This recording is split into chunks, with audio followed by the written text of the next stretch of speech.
said that you are a labor support and postpartum doula, and there are different facets. So, you know, because I could never imagine myself being in the delivery room with someone. You know, I can't do it. And so if I wanted to still be a doula in some type of way, but I don't want to do that part, what are the other areas that you could become a doula in? Share a little bit about that.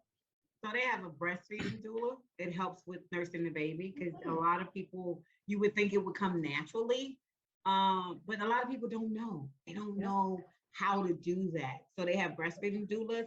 They have placenta encapsulation doulas, where they take parts of your placenta, and make vitamins out of it.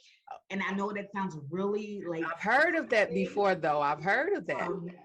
But your placenta has so many vitamins, nutrients, and minerals in it that most people don't get. Like when you a cow, after a cow has a calf, they eat their placenta, and it sounds so nasty, but they do, because it has so many vitamins and minerals. And remember, the placenta is the one that's getting all the nutrients and stuff to the babies, right? So you're having, you're eating well, taking your vitamins, eating healthy.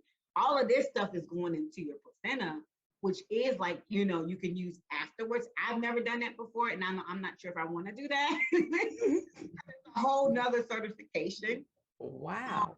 Also have like, and this is adult conversation, sexual doulas, where helping couples and married couples transition back to a healthy sex life.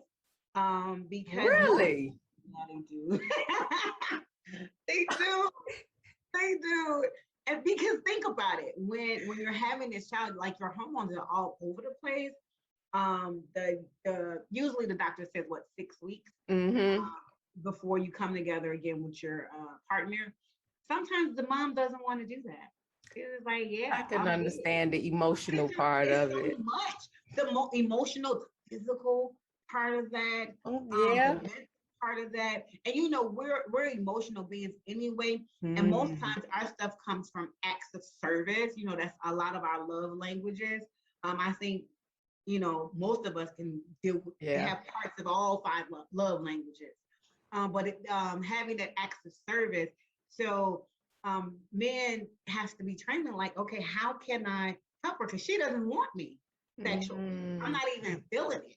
So they have transition, they have courses, they have education on that, being a and even when you said that made me think, if the father or if the man has seen the birth and seen the head come out, sometimes that could be traumatized. Like they can be totally traumatized. Supposed to be saying, man, right? The man be like, you know what?